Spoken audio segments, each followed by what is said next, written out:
Well, good morning, ladies and gentlemen, and welcome to another Travel Mole broadcast. And I'm delighted this morning to have Bruce Pemberton Billing with me, who is one of the founders of a business called CarpeDiem. Good morning, Bruce. Good morning, Graham. Thank you for having me today. No problem. Bruce, CarpeDiem sounds like a rather understated title for a company, I would think. Seize the day.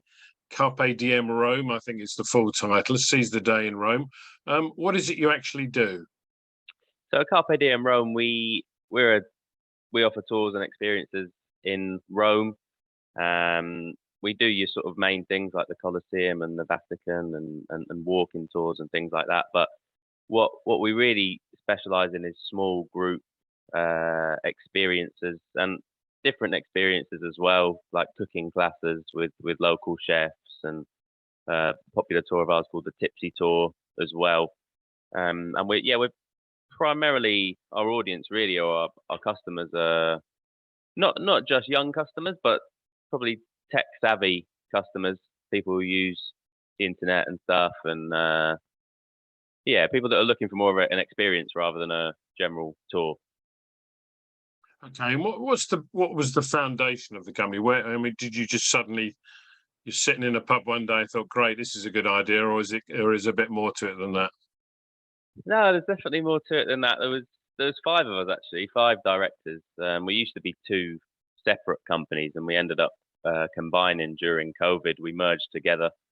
We were all friends anyway, and we'd all worked in tourism in Rome for quite a while, on and off since around 2015. I'd worked there, and some of the others have been there a lot longer as well. And we all used to work for different tour companies in Rome. I was a guide for a while, a promoter as well. And yeah, we sort of got to know how things worked, and we saw a lot of things that could be improved on as well. I think particularly customer service often was lacking. And yeah, we basically decided to give it a go ourselves. And yeah, we originally we were two separate companies, and then as I said, during COVID, we decided to merge. We thought we'd be better off together. We were always competing against each other anyway, and we were doing essentially the same thing. So yeah, we decided to merge together, and then yeah, the rest is history really. We only really started. We started just before COVID in 2019, and then we only had a few months of business really before everything shut down. But we came out the other end pretty well. Good. And you say, it's for people that want experience rather than just a tour. What does that actually mean? I'd say it means more of a personal experience and something slightly different. As I said, we focus primarily on small groups of around 10 people. So you're interacting more with local people, with the guides. So, you're not just on the other end of a headset with a group of 50 people. You can interact with the guides and ask questions with the guides. And yeah, I think you just get to experience a lot more that way. And these are local people?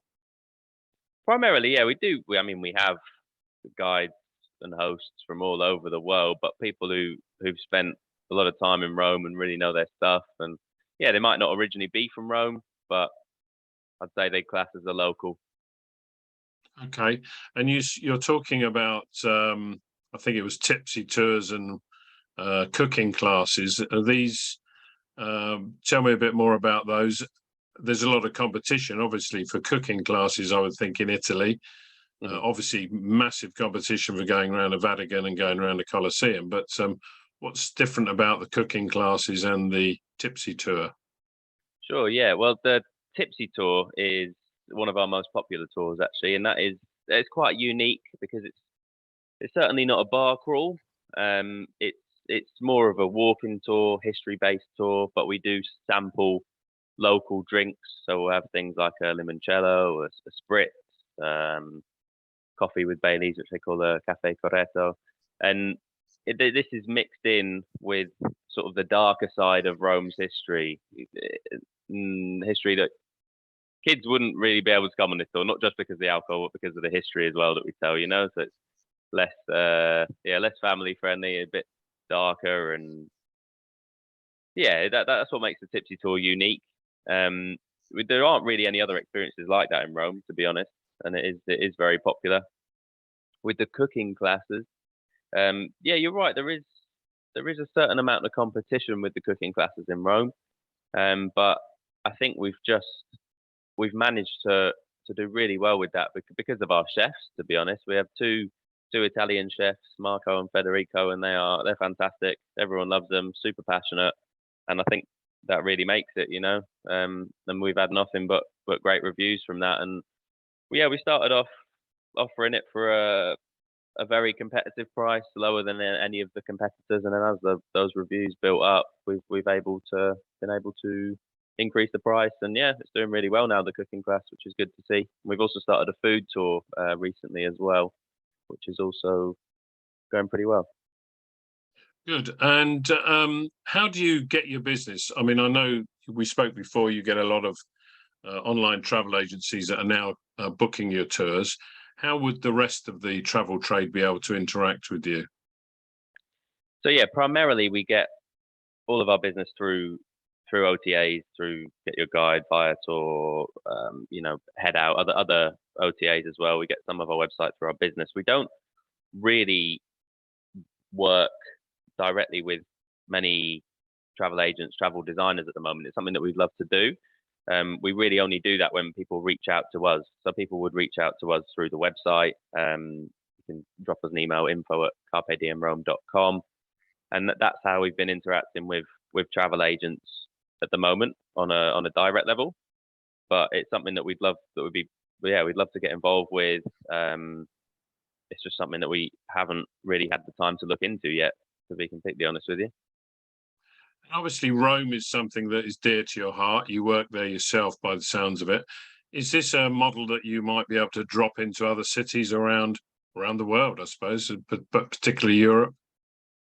I think so. I do think so. I think, to be honest, our next step would be Florence. I think because it's geographically it's the closest, and it's also fairly similar to Rome in a lot of ways. I think our plans are really to hone in on the Tipsy tour. I think because it is such a unique experience and something that could be easily replicated in a lot of cities. I think so. I think to start with, that would be our plan would be to expand that Good. first. Okay.